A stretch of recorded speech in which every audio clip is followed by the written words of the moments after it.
Hai guys, ketemu bersama Derby. Di video sebelumnya saya sudah bahas ada Didi Riyadi yang merasa paling paham bola dan dia mengkritisi mengenai naturalisasi. Dan kali ini kita buat video khusus TV One ya. Lo buat acara talk show yang berbarengan dengan Timnas main, bahas tentang tema naturalisasi sepanjang acara, ya. Lalu kau pakai narasumber 3 lawan 1, 3 yang anti yang naturalisasi, 1 yang pro, ya nggak usah sebut naturalisasi ya, diaspora, 1 yang pro diaspora. Bangke ini emang. Kita bahas dulu sama dia rusnya. Ya bang ya. Boleh. Silakan Mas. Bang Sani, mohon izin. Aku ini perwakilan lah dari pemain-pemain yang tadi Bang Toel bilang produk dalam negeri, ya. Bang Sani ya. Jadi memang sempat membedakan antara pemain naturalisasi dengan pemain lokal. Sebenarnya sih ini sudah berjalan lama. Pemain naturalisasi itu waktu tahun 2000 berapa kan situ ada. Waktu itu pemain naturalisasi itu Eloko mungkin adik-adik ya, 2010 Christian Gonzalez. Tapi kan mereka kan produknya kan bukan asli dari keturunan. Tapi di situ salahnya dari federasi untuk mereka menaturalisasikan karena terlalu usianya sudah terlambat lah untuk buat dari pemain tim nasional. Ini yang saya mau garis bawahi mengenai masalah pemain lokal ataupun pemain naturalisasi. Saya wakili nih dari mantan pemain. Kemarin itu sempat kita juga terjadinya antara pro dan kontra untuk buat pemain naturalisasi yang ada di Indonesia. Tapi kita berbalik lagi, kita berpikiran yang positive thinking aja Bang Sani. Bahwa apa yang dimau dari Federasi PSSI ini untuk buat meningkatkan tim nasional itu untuk buat berbicara di Asia atau di Piala Dunia, ya. Jadi kadang-kadang ada misi juga, Bang Sani.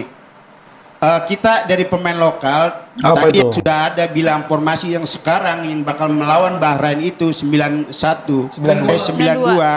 antara Rizky Ridho dan Marcelino. Karena memang mereka itulah yang sekarang yang punyai skill untuk di atas rata-rata yang menyamai dari pemain naturalisasi. Tapi ada dampaknya juga buat kita pemain lokal. Apakah mereka nanti punya ada ambisi nggak untuk buat jadi pemain nasional? Kalau memang mereka di situ untuk buat pemain tim nasional itu kebanyakan pemain naturalisasi, Bang Sani. Pasti mereka ada yang nggak mau mereka. Sempat juga ada yang bicara, ngapain juga kita untuk buat masuk nasional. Jelek dong. Bukan Bang. Jadi begini Bang. Ya iyalah yang ngadapin. Ya bukan secara mental Saya ini. suka cara Marcelino, boleh. cara Ridho. Ya, karena dia juga mempunyai kualitas. Ya. Ini saya berbicara ini untuk buat di dalam negerinya Bang. Apakah mereka terpacu nggak untuk buat jadi pemain? Kadang-kadang mereka gini, nggak usah lah, ngapain jadi pemain nasional atau apanya. Toh gue juga mungkin mental juga Bang. Di sini. Jadi ada rasa keengganan untuk buat dia memperkuat tim nasional karena kebanyakan pemain naturalisasi. Ya udah, gak usah pakai. Masa hanya gara-gara ada pemain bule yang dipanggil lalu bilang, ya udahlah, kalau nggak mau gini bodoh amat sekarang ini. Maaf ya, bukan nggak berempati, tapi mental-mental seperti itulah yang akan ditiru oleh banyak orang. Dan dikasih panggung oleh TV One untuk ungkap seperti itu. Abis ini pasti akan ada lagi pemain-pemain lain yang mengungkapkan, ya udahlah, nggak mau lagi lah, ya bodo amat. Kau dapat gaji dari klub juga dari untukmu sendiri kan. Baru untuk timnas kau harus memaksimalkan potensimu. Kalau nggak pernah maksimal, ya berarti emang kualitasmu nggak cukup untuk timnas. Ya mungkin tunggu pas nanti AFF main, kau baru dipanggil.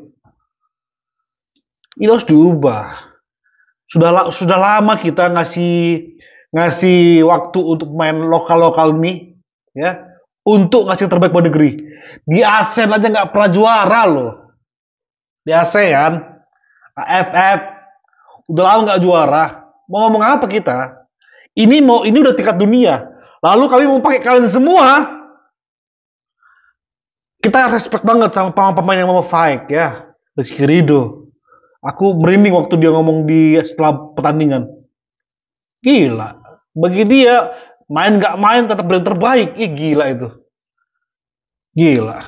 Dan aku yakin ya, Orang-orang yang nggak dipanggil ketika timnas main pasti mereka ogah-ogahan dukung timnas.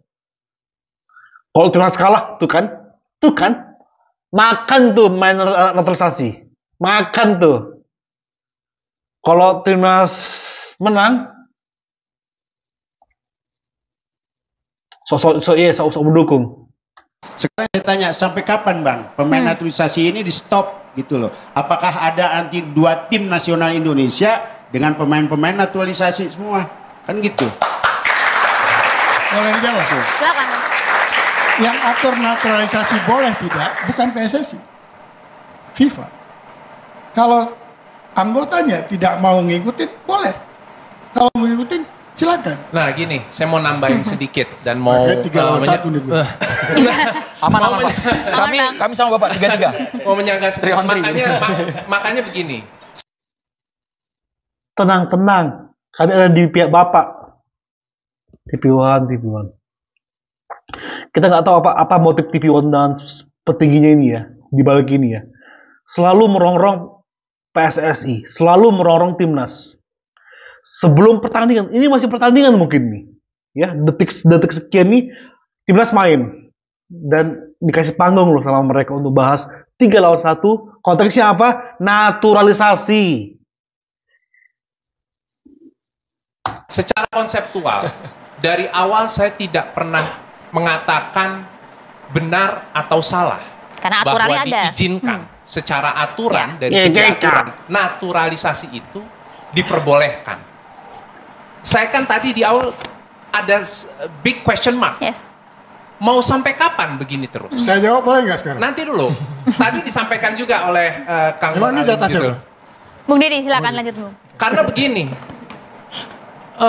yang kita inginkan, tadi Bung Toel juga sampaikan gitu, kita merasa bahwa saham kita di dalam timnas ini, secara tim as a team, lebih banyak.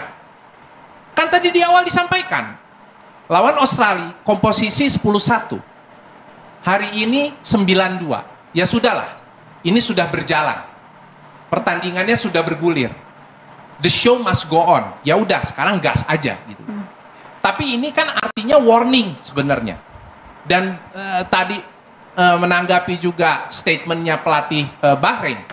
Oke, mungkin reverse psychology bahwa oh ya sebenarnya statement dari pelatih Bahrain itu dia tertekan karena kalah sama Indonesia gitu loh. Dan Indonesia boleh merasa di atas angin gitu loh. Tapi di satu sisi juga menjadi pertanyaan kan gitu loh, bahwa gimana nih PR-nya pemerintah dan PSSI? Kita mau sampai kapan naturalisasi terus? Kita mau sampai kapan bertanding di dalam laga ini komposisinya 10-1, 9-2? Pengennya berapa, Mas? Pengennya berapa? Enggak. Ya pengen, ya pasti pengennya lebih banyak. Ini kalau Pemain dibawa ke situ Indonesianya. terus, seakan-akan pemain naturalisasi ini orang asing. Dia sudah pegang paspor Indonesia, jadi kita nggak lagi bicara 92, 91, 10-1. Itu hak pelatih, Mampus karena kok. pemain ini resmi. Jadi dia warga negara Indonesia. That's it, stop di situ. Nggak apa-apa. Ini Nah, nggak kalau apa-apa. kalau ditanya, Sampai kalau kapan, ditanya, Bang? prosesnya sampai kapan? Yes. Karena begini, aturannya dibuat oleh FIFA maksimal tidak boleh buyut. Kakek nenek paling tinggi. Nah, kalau kita lihat sejarah kenapa hari ini banyak pemain kita yang datang dari Belanda, setelah kita merdeka dulu, banyak pengungsi Indonesia pergi ke Belanda yang masih bayi. Yang bayi dulu itu sekarang jadi nenek mereka. Nah, kalau generasi ini sekarang sudah selesai, kita nggak dapat lagi bibit yang baik di Belanda. Karena sudah buyut, tidak memenuhi syarat yang kita lakukan Ya kepada FIFA. sebenarnya artinya begini, dengan Nah, kondisi jangan dulu. Banyak orang Indonesia hari ini berimigran, diaspora kita ada di Malaysia sama di Arab Saudi. Nah, kalau ada pemain lahir di sana silakan. Karena kalau di Eropa kita udah berkurang. Menurut saya ini generasi terakhir. Kalau lihat dari umur, Dari Belanda. mau bola dari mana? Dari Arab. Kita bicara Belanda. Di Belanda. Oh sih, ini sih bukan 1 lawan 3 ini, 5 lawan 1. 5 yang mengkompori mengenai naturalisasi diaspora. Sekali lagi ku pertegas ya, di saat timnas lagi bermain, wih Tuhan, ada lagi muncul nih artis abal-abal nih ya, seniman, pemain drum. Tapi bahas bola, dia maunya pemain Indonesia 5, 6, pemain naturalisasi 5. Coba, Didi Riyadi, sebutkan 6 siapa aja yang layak main saat ini. Coba sebutkan siapa aja. Punya permintaan, tapi nggak mikir pakai ini. Emang siapa pemain selain Rizky Ridho, Kambuaya, sama Marcelino yang layak bermain di level tertinggi? Sebutkan siapa? Arhan itu sama Patinama aja belum bisa menyamain, belum lagi sama Perdong. Soalnya siapa lagi? Sebutkan siapa lagi? Pemain yang ini, yang dari Thailand tersebut. Yang pemain Indonesia yang ke Thailand. Sebutkan siapa namanya itu, saya lupa. Di bek kanan. Itu dia harus melewati Sandy Walsh, Kevin Dix. Sandy Walsh ini nggak bisa melewatin, apalagi Kevin Dix. Nggak mikir pakai ini kalau ngomong. Minta 65. Anda Eropa kan, kalau mau kategorinya. Artinya begini, ini kan yang banyak imigran Indonesia itu datang ke Belanda dulu karena kita punya histori. Iya kan? Betul. Maka hari ini pemain yang ada di Utrecht itu banyak kan Belanda. Iya betul. Orang Indonesia.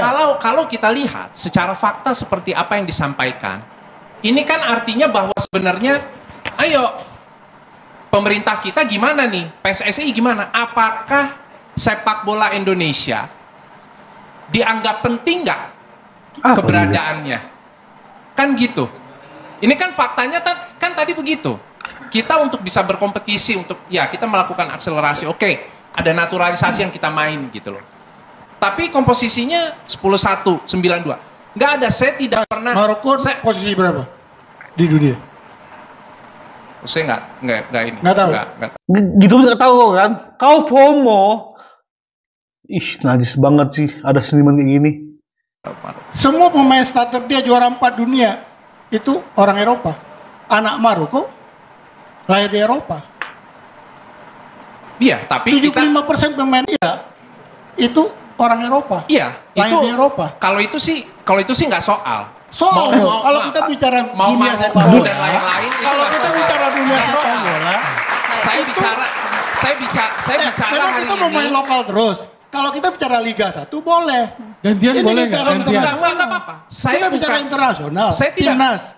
Saya tidak mempermasalahkan bahwa tidak boleh atau dilarang naturalisasi itu, saya nggak statement boleh, seperti dari itu. Mas Didi passing ke Bung Toel. Tapi komposisinya diharapkan lebih banyak lokal daripada naturalisasinya. Intinya sebenarnya itu. Diskusi.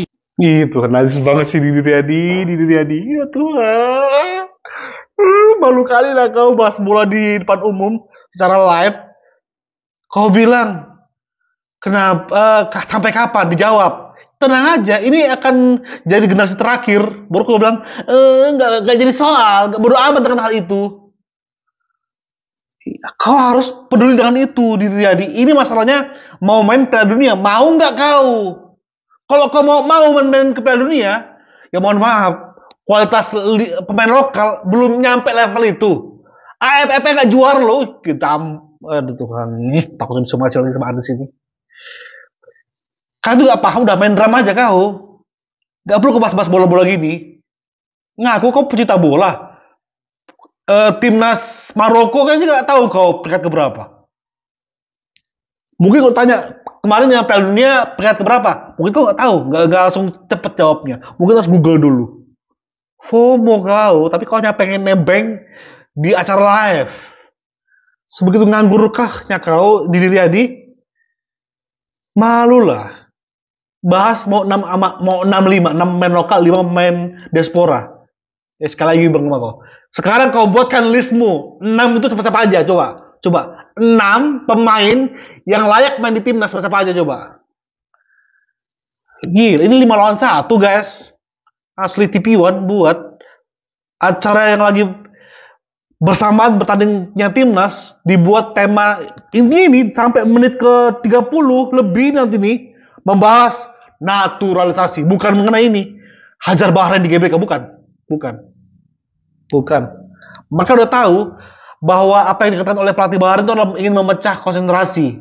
Dan mereka, TP1, Didi, Towel, sama pemain timnas tersebut malah mengumbar mengenai memecah pikiran kesatuan dari pemain timnas. Sama aja mereka sama kelompok pelatih Bahrain. Sama aja.